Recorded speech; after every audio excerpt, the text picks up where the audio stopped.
जय Shri Ram. So let's continue with the Osho Jain tarot card series. Right, हमारा last suit चल रहा है that is suit of clouds, और जो आज का हमारा कार्ड है दैट इज 5 ऑफ क्लाउड्स, जिसका नाम है कंपैरिजन। इसको समझने से पहले हम राइडर वेट टैरो कार्ड का 5 ऑफ स्वॉर्ड्स को देख लेते हैं। 5 ऑफ स्वॉर्ड्स अगर देखो तो it's not a very positive card, it shows कहीं ना कहीं चैलेंजेस, ठीक है, कंपटीशन बहुत दिखाता है ये कार्ड। और ये कार्ड ये दिखाते हैं कि यू आर, मतलब यहाँ पे ना एक कार्ड में ये चीज़ है, इधर you are on the winning side और you are on the losing side. अगर आप विनिंग साइड पे तो एक वो है, एक ईगो सा नहीं होता, एक एरोगेंस होता है कि हाँ I am better than you. और डिफीटिंग साइड पे तो obviously you are feeling low कि हाँ you are not better than that person और you are low that person, you are the loser. तो वो ये कार्ड कहीं ना कहीं वो कंपैरिजन दिखाता है, जो basically Osho Jain tarot card का नेम है। तो कंपैरिजन, अगर जैसे हमने राइडर वेट में भी देखा कि वो कंपैरिजन ऐसे दिखा रहा है, इधर यू आर सुपीरियर और इन्फीरियर। तो ये ओशो जैन का टैरो कार्ड हमें क्या समझा रहा है? कंपैरिजन का मतलब हम सब समझते हैं, दो चीजों को कंपेयर करना, ये अच्छी है ये बुरी है, ये अच्छी है ये उससे भी अच्छी है, ये छोटा है ये बड़ा है, ठीक है। ये कंपैरिजन जो हमने बचपन में भी किए हैं, ठीक है। एडजेक्टिव्स में हम यूज करते हैं बिग बेटर बेस्ट, ठीक है, गुड बेटर बेस्ट, या फिर small smaller smallest, tall taller tallest, ये सब हमने पता है वो क्या है, कंपैरिजन के टर्म्स है ये, ठीक है। गुड बेटर बेस्ट बहुत ज़्यादा हमने यूज़ किए हैं। अब ये होता क्या है, कंपैरिजन कहाँ ज़रूरी है कहाँ नहीं ज़रूरी, ये हमारे माइंड में क्लियर होनी चाहिए। एक जगह कंपैरिजन जो हमें नहीं करना है वो है वैसे बेसिकली कंपैरिजन तो किसी चीज़ का पॉसिबल ही नहीं है। क्या आप आसमान को पानी से कंपेयर कर सकते हो? क्या आप आग और पानी को कंपेयर कर सकते हो? क्या आसमान को और धरती को कंपेयर कर सकते हो? दोनों की अपनी अपनी ज़रूरत है, अपना अपना सिग्निफिकेंस है। ऐसा तो है नहीं कि आप बोलोगे नहीं मेरे लिए पानी बहुत अच्छा, मुझे आग की ज़रूरत नहीं है। अगर आग की ज़रूरत नहीं तो खाना कैसे बनेगा? अगर पानी नहीं होगा तो आपकी प्यास कैसे बुझेगी? सर्वाइव कैसे करेंगे हम? सन है तो मून है, मून है तो सन है, हमें दोनों चाहिए ना, दिन और रात दोनों हमारे लिए जरूरी है। ये कार्ड एग्जैक्टली हमें यही समझाने की कोशिश कर रहे हैं, the importance of the uniqueness of your self. Basically अभी तो मैंने जो आपको एग्जाम्पल दिए नेचर के दिए हैं, थिंग्स में भी अगर आप क्या टेबल और चेयर को कंपेयर कर सकते हो कि ना टेबल बहुत है, चेयर तो मुझे चाहिए ही नहीं, मैं बैठ लूंगा, या मैं को चेयर दे दो, टेबल वेबल से मुझे क्या करना है, chair is better than me, बैठूंगा तो मैं उस पर ना चेयर पे क्या हाथ में पकड़ लूंगा, सामान रखने की मुझे जगह थोड़ी ना चाहिए, कर सकते नहीं। सिमिलरली हाँ, हम थिंग्स में ये कंपेयर कर सकते कि ये बेड अच्छा है वो बेड अच्छा है, ये चेयर बेटर है वो बेटर अच्छा है। लेकिन प्रॉब्लम क्या है ना, थिंग्स में कंपेयर करते करते हम कहाँ आ जाते हैं, हम ह्यूमन बींग्स पे आ जाते हैं।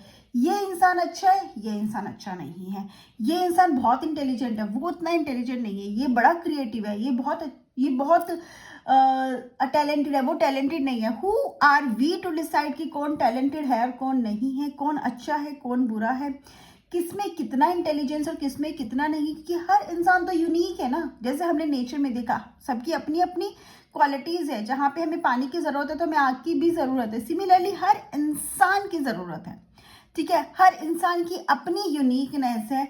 और जब ये कंपैरिजन आ जाता है तो वो क्या कर जाता है, कहीं ना कहीं वो लाइफ में प्रॉब्लम क्रिएट कर देता है। क्यों? क्योंकि हम खुद को एज इट इज एक्सेप्ट ही नहीं कर पाते हैं, या फिर सोसाइटी हमें खुद को एक्सेप्ट नहीं करने देती है। बार बार हमें ये जताया जाता है वो कितना अच्छा कर रहा है, देखो तुमने नहीं कर पाई, या वो देखो कुछ भी नहीं कर पा रहा, तुम कितना अच्छा कर रहे हो, you are the best, I am proud of you. अगर कोई अचीव करता है तो ही उस पर प्राउड क्यों फील करना है? जस्ट बिकॉज एक पर्सन है जो अच्छा है सही है अपने आप से खुश है, क्यों उसकी लाइफ में अननेसेसरी प्रॉब्लम सिर्फ इसलिए क्रिएट कर देना क्योंकि वो औरों जैसा नहीं है, राइट। सो ये कार्ड बेसिकली हमें क्या बता रहा है, Whoever, ये बुक में जो गिवन है प्लीज समझो। यहाँ पे कार्ड को अगर आप देखोगे ना तो कार्ड में क्या है, पॉजिटिव नेगेटिव नहीं है कार्ड में, कार्ड सिर्फ एक मैसेज की तरह मेरे पास आता है, ठीक है। एक ट्री है एंड एक दैट्स बैम्बो ट्री है और ये ओक ट्री आप बोल सकते हो। दोनों को कब कंपेयर कर सकते हो, बोल सकते हो कि नहीं नहीं बैम्बो को तो मुझे चाहिए ही नहीं, सिर्फ ओक ट्री दे दो, ठीक है, या फिर मुझे ये वाला नहीं चाहिए। दोनों की अपनी इंपॉर्टेंस है, ठीक है, दोनों की अपनी वैल्यू और दोनों की अपनी यूटिलिटी भी है।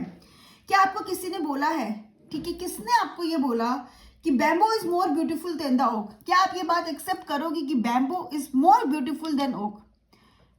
कहां से कंपेयर करोगे? अगर ये कोई स्टेटमेंट दे रहा है तो किस बेसिस पे ये स्टेटमेंट दे रहा है? दोनों को अपने कंपैरिजन किस बेसिस पे किया? ऐसे कौन से पैरामीटर्स हैं जो आप कंपेयर कर रहे हो? क्योंकि दोनों की क्वालिटीज तो कंप्लीटली डिफरेंट है। क्या आप हाथी को और एक मंकी को कंपेयर कर सकते हो। जो दोनों बिल्कुल डिफरेंट है, जब दो लोग बिल्कुल डिफरेंट है तो उनमें कंपैरिजन किस बात का, ठीक है। क्या क्या आप ऐसे बोल सकते हो कि दो ओक है जो मेरे लिए ज्यादा वैल्यूएबल है, बैम्बू की मुझे जरूरत नहीं, बैम्बू से सारे ट्री हटा दो दुनिया से, हमें तो सिर्फ ओक ट्री चाहिए? क्या हम कह सकते हैं ऐसा? Just ask yourself this question, क्या ये पॉसिबल है? नहीं है। क्यों? क्योंकि दोनों की अपनी इंपॉर्टेंस है। क्या आपको लगता है कि ओक चाहेगा, ठीक है, अगर आप बोलते हैं ना बैम्बू बहुत ब्यूटीफुल है, क्या ओक चाहता है कि वो अंदर से होलो हो जाए? बैम्बू होलो होता है ना, वी ऑल नो कि बैम्बू होलो होता है। होलो मतलब अंदर से खाली होता है, होल होता है। क्या वो भी चाहेगा ओक ऐसा हो जाए? अगर आप ओक को करोगे भी तो, लेकिन ओक की ऐसी, ओक तो ऐसा नहीं चाहता ना, वो खुश है जैसे वो है और उसकी वैसे ही उसकी यूटिलिटी भी है। क्या वो बैम्बू से ज्वेलस करेगा? क्यों करेगा? ठीक है, या बैम्बू से ज्वेलस करेगा क्योंकि ओक बहुत बड़ा है, ठीक है, और उसकी लीव्स चेंज होती हैं? ऐसा कुछ भी नहीं होगा। The very idea of the two comparing themselves to each other seem ridiculous, but we humans seem to find the habit very hard to break. हमने स्टार्टिंग में ही किया था और यही चीज बार बार आती है, कंपैरिजन करने का आइडिया ही बेकार है। और ये ह्यूमन बीइंग है ना, ये इस बात को समझता ही नहीं है। और मोस्ट ऑफ द लाइफ हम देखेंगे कितनी लाइव्स में कितनी अनहैप्पीनेस हमारे आसपास सिर्फ इसलिए होती है because either we get into the comparison, और या फिर हम सोसाइटी के कंपैरिजन के चक्कर में आ जाते हैं और हम खुद के लिए बहुत हार्ड, अपने ऊपर हार्ड ट्रीटमेंट करने लगते हैं।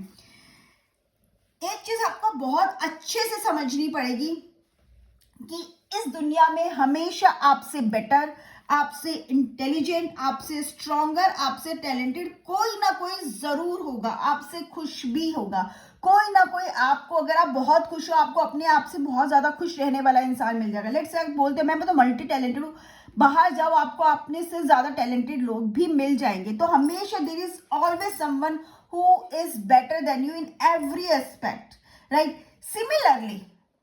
Similarly, there is always someone who is lesser than you in every aspect. अगर हर एस्पेक्ट में आपसे कोई बेटर है तो अगर आप देखोगे तो हर एस्पेक्ट में आपसे कोई कम भी है। कोई ना कोई ऐसा जरूर है जो आपसे कम टैलेंटेड होगा, जो आपसे कम, जो कंपैरिजन की हम बात करें ना, उसी को लेकर मैं बता रही हूँ। जो आपसे शायद खुश उतना नहीं होगा, उसके पास इतनी लग्जरीज, या जो आपके पास है वो उसके पास नहीं होगा। तो ये तो चलता रहेगा, हमेशा कोई आगे या पीछे तो रहेगा ही। लेकिन इसका मतलब ये थोड़ी ना कि आप चलना छोड़ दोगे, आप जीना छोड़ दोगे, आप आगे बढ़ना छोड़ दोगे, या आप अपनी इंपॉर्टेंस रियलाइज ही नहीं करोगे। अगर आपको समझना है कि आप एग्जैक्टली क्या हो, आपकी क्या इंपॉर्टेंस है, तो आपको ये समझना है कि आपका पोटेंशियल, ठीक है, are you fulfilling your potential? आपके पास जो पोटेंशियल है, क्या आप उस पर काम कर रहे हो? क्या उस पर 100% वर्क कर रहे हो? क्या आप वो कर पा रहे हो जो आप करना चाहते हो? ठीक है, आप अपनी लाइफ से जो आप करना चाहते हो, जिससे आप खुद कनेक्ट करते हो, आप कर रहे हो। अगर आप कर रहे हो, अगर आप उस लाइन में हो, आप अपना पोटेंशियल को यूज कर रहे हो, आप अपने स्किल्स को यूज कर रहे हो, then you don't have to compare yourself with anyone. You are yourself a perfect person. And in fact ये हम हमेशा सुनते हैं कि हर इंसान यूनिक है, बस हमें अपनी यूनिकनेस को समझने की जरूरत है। और जब हम यूनिक की बात करते हैं, यहाँ पे कहीं पर भी हम ये नहीं बोल रहे कि वो इंसान के अंदर दूसरों जैसी बातें नहीं हो सकती, लेकिन उसका मतलब ये है कि हमें अपने आप को जैसे हम हैं, क्योंकि एग्जैक्टली दो सेम लोग नहीं हो सकते, सिमिलैरिटीज हो सकती है, सेम नहीं होते हैं। हमें वैसे खुद को एक्सेप्ट करना है। कंपैरिजन करता क्या है, थोड़ा तो समझो। कंपैरिजन से क्या होता है?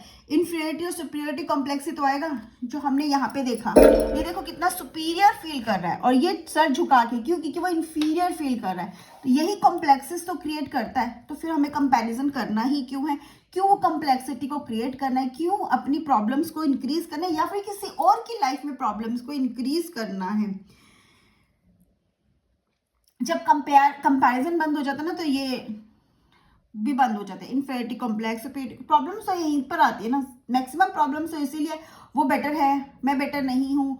क्यों लोग अपनी लाइफ के साथ इतना ज़्यादा बड़ा डिसीजन ले लेते, कहीं ना कहीं वो कंपेयर करने लगता है, अरे मैं खुश नहीं हूँ, मैं दुखी हूँ, उसको सब कुछ मिल रहा है, मेरे साथ नहीं हो रहा, या मैं कर नहीं पा रहा, मैं फेलियर हो गया हूँ। क्यों क्यों फेलियर उसको लगा वो हो गया है? क्योंकि उसने खुद को दूसरों से कंपेयर करना, उस पर्सन ने कर लिया, मैं नहीं कर पाया। हम भी देखते सोसाइटी में क्या क्या हो रहा है, किस तरह से छोटे बच्चे बहुत बड़े बड़े डिसीजन ले लेते हैं, जो हमें कहीं ना कहीं उसके जिम्मेवार पूरी सोसाइटी है, क्योंकि हम उसको उस ट्रैप में डाल देते हैं, हम उनको उन कंपैरिजन में डाल देते हैं, जबकि हम उनको उससे बाहर निकाल सकते हैं। उनका माइंडसेट ऐसा होना चाहिए कि वो जो करना चाहे उसके लिए करे, लेकिन अनटिल जब तक वो कर रहे हैं इट्स ओके, नहीं भी कर पा रहे तो दे शुड बी नो, या फाइट करे, या जो कुछ अलग करना चाहते हैं करे, लेकिन कभी ये ना सोचे कि उसने कर लिया तो मैं क्यों नहीं कर पाया। ऐसी फीलिंग कभी नहीं आनी चाहिए।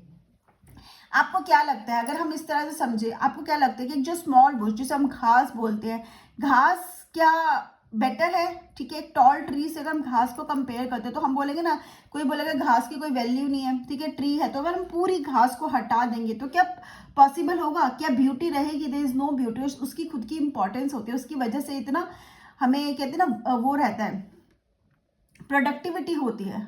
तो अगेन अगर एक घास को और एक ट्री को कंपेयर करोगे, एक लीफ को कंपेयर करोगे, तो कोई कंपैरिजन है? कोई कंपैरिजन नहीं है। प्रॉब्लम तो ये है कि दिमाग, वो अगर हम कंपैरिजन कर रहे हैं तो प्रॉब्लम तो हमारे माइंड में है ना, वो कंपैरिजन में नहीं है। वो दोनों अपनी अपनी जगह बिल्कुल परफेक्ट है। लीफ को जहां होना था वहां है, ग्रास को जहां होना चाहिए था वहां है, लेकिन हम उसको कंपैरिजन करके प्रॉब्लम्स क्रिएट करते हैं। रिमेंबर दिस, कंपैरिजन जब शुरू होते हैं तो प्रॉब्लम शुरू होते हैं, लेकिन हर इंसान अपनी जगह परफेक्ट है, अपनी जगह कोशिश कर रहा है, आगे भी बढ़ेगा, चोट भी लगेगी लेकिन वो चोट खा के उठेगा भी, अगर उसके दिमाग में ये सब नहीं भरा जाएगा तो कोई फर्क ही नहीं पड़ता ना, कोई फर्क ही नहीं पड़ता। घास कितनी बड़ी है कितनी छोटी है, लीफ कितना बड़ा है कितना छोटा है, हमें दोनों की जरूरत है, हमें दोनों की जरूरत है। जिस तरह से हमें बहुत बड़े स्टार की जरूरत है, उसी तरह से हमें मून की भी जरूरत है, उसी तरह से हमें छोटे छोटे स्टार्स की भी जरूरत है। ऐसा तो नहीं है कि सिर्फ एक मून काफी है हमारे इसमें सोलर सिस्टम में, ठीक है, या फिर हम अपने स्काई की बात करें तो मून हो गया तो बहुत है, हमें स्टार्स की जरूरत नहीं, हमें तो दोनों की जरूरत है ना। और ऐसा तो है नहीं क्योंकि बड़ा स्टार है तो सारे बड़े स्टार्स ही होने चाहिए, छोटे स्टार्स नहीं होने चाहिए, ऐसा भी पॉसिबल नहीं है। We need to understand this thing. ऐसा तो नहीं है ना कि कोयल की जो आवाज है या कौवे की आवाज, अगर हम कंपेयर करें तो कौवे की आवाज को हटा दो जी, वो क्योंकि बहुत कानों में लगते, उसकी जरूरत नहीं है। हम तो सिर्फ बुद्धा की आवाज सुनना चाहते हैं, उसके लेसन सुनना चाहते हैं। Is that possible? कोयल की आवाज नहीं सुननी, हमें उसकी आवाज नहीं सुननी, सिर्फ ऐसा पॉसिबल नहीं है। हमें दोनों की जरूरत है, क्योंकि एक टाइम पे हर वक्त एक चीज भी तो नहीं अच्छी लगती ना, दोनों की कोई ना कोई इंपॉर्टेंस है। इसलिए क्या बर्ड्स को हटा दो, हमें बर्ड्स की जरूरत नहीं है, या सारे इंसेक्ट्स को हटा दो, कोई भी स्पीशीज अगर गायब होती तो शायद हमारा एग्जिस्टेंस ही खत्म हो जाएगा, क्योंकि हर स्पीशीज अपना कॉन्ट्रीब्यूशन कंप्लीटली दे रही है, और हर स्पीशीज का कॉन्ट्रीब्यूशन इस लाइफ के लिए नेसेसरी है, हमारे जीने के लिए बहुत जरूरी है। कहीं ना कहीं अगर एक चीज को आप हटाते हो तो क्या होगा, कहीं ना कहीं हमारी रिचनेस में कमी आ जाएगी, हमारी ट्रेजर में कमी आ जाएगी, हमारी दुनिया में कमी आ जाएगी। अगर मैं बोलूं मैं घास को हटा दूंगी तो ऑब्वियसली वो कमी आ जाएगी, वो कमी हमें अफेक्ट करेगी। अगर हम अपने चारों तरफ ही देखें तो हमें क्या लगेगा, just look around while you watching this video ना, अपने आसपास देखो और आपको लगेगा, just move out of the house and you just see that आपको लगा सब चीजों की जरूरत, आपको हवा भी चाहिए, आपको पानी भी चाहिए, आपको स्काई भी चाहिए, आपको ट्री भी चाहिए, बिल्डिंग्स भी चाहिए, ट्री को काटना भी चाहिए लेकिन ट्री को लगाना भी चाहिए, हर चीज की जरूरत है, हर चीज एज इट इज है। ये एक यूनिटी है जिसे हम ऑर्गेनिक यूनिटी की तरह बोल सकते हैं। कोई भी बड़ा नहीं है, कोई भी छोटा नहीं है, कोई भी सुपीरियर नहीं है, कोई भी इंफीरियर नहीं है, सब एकदम कहते हैं ना कंपेयर इनकम्पेरेबली यूनिक है, हर कोई यूनिक है, किसी का कोई कंपैरिजन नहीं हो सकता। आप एक कील को तलवार से कंपेयर नहीं कर सकते, एक सुई को तलवार से नहीं कर सकते, सुई और चाकू को कंपेयर कर सकते हो क्या? जहाँ पे सुई का काम है वहाँ पे सुई काम आएगी, जहाँ पे आपका सीजर का काम है वहाँ सीजर काम आएगी, और जहाँ पे निडल लेट्स से स्वॉर्ड का काम है वहाँ पे स्वॉर्ड काम आएगा। तो कंपैरिजन का तो कोई मतलब ही नहीं होता। तो कार्ड क्या बोल रहा है, अगर लाइफ में कार्ड आ रहा है कहीं ना कहीं you are comparing yourself with others, और अदर्स यू और others are comparing you with others, ठीक है। मे बी बहुत लोग, सोसाइटी आपको दूसरे लोगों के साथ कंपेयर करे जिसकी वजह से प्रॉब्लम है। तो stop comparing yourself with others, अपने आप को दूसरों से कंपेयर करना छोड़ दो। ये मत सोचो कि उसने तो अचीव कर लिया मैं नहीं कर पाया। Your time will also come, you just focus on your potential, work on your potential. आप भी बहुत आगे बढ़ोगे, but don't compare, just give your 100%। कुछ करना है तो अपना 100% दो, अपने एफर्ट्स पुट करो, and then just have faith in universe. So stop comparing yourself with anyone, ठीक है, with anyone. You see the changes in yourself. Not only you comparing yourself, try not to do that with others also. दूसरों को compare करना छोड़ दो, दूसरे के अंदर ये भावना डालना कि तुम तो बहुत अच्छे हो या तुम बहुत खराब हो, तुम नहीं कर पाए उसने कर लिया, कुछ नहीं होगा। कहीं ना कहीं आप किसी के लिए कुछ अच्छा नहीं करे, बुरा ही करे। तो अगर आप अच्छा नहीं कर सकते तो बुरा करना भी छोड़ दो, leave that, stop comparing and you will see the changes in your life. 5 number is also represent changes, ठीक है। तो 5 नंबर आपको बोल रहे हैं अपनी लाइफ में यू नीड अ चेंज, है वो चेंज क्या है? Stop comparing. Thank you so much, have a great day, take care.